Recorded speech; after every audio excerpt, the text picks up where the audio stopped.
Attention, avec le retour du froid, les cas d'intoxication au monoxyde de carbone sont en recrudescence et en particulier dans la région Nord-Pas-de-Calais où l'année dernière 350 personnes avaient dû être hospitalisées et 10 n'avaient pas survécu. À Marc-en-Barœul et à Lille, Guillaume Desplanques et Fanny Destombes. Attention, danger, avec les premiers frimas de l'hiver, les cas mortels d'intoxication au monoxyde de carbone se multiplient. Contrairement à une idée reçue, le chauffage au charbon n'est pas le seul incriminé. Les chauffe-eau et les chaudières au gaz peuvent être un danger s'ils sont mal entretenus. Celle-ci est particulièrement encrassée. J'ai quand même pu voir pas mal de dépôts. Bon, là, on n'a pas encore fait le brûleur, mais regardez, il y a encore des dépôts ici sur le brûleur. On les voit bien. Pour une bonne ventilation et une bonne combustion, le ramenage des conduits, l'entretien de la chaudière doivent être réalisés tous les ans. Car le monoxyde de carbone, lui, ne prévient pas.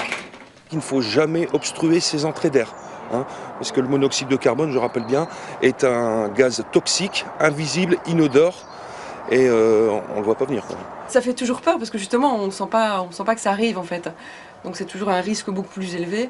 Et donc le choix vraiment de mettre dans le garage était lié à ça justement.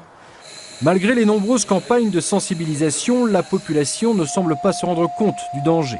Le CHU de Lille, qui possède un centre d'hyperoxygénation, a déjà accueilli 35 personnes intoxiquées au monoxyde de carbone depuis le mois de septembre.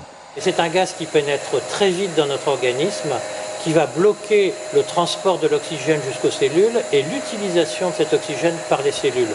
On est en sorte complètement asphyxié. Les premiers signes sont des maux de tête, des visions troubles, une faiblesse musculaire, jusqu'à une perte de connaissance. 3 cas mortels ont été recensés en 5 jours dans le Nord. Pour ceux et celles qui en échappent, il existe des séquelles comme des troubles de la mémoire, des défauts d'attention, au plus grave, un coma prolongé.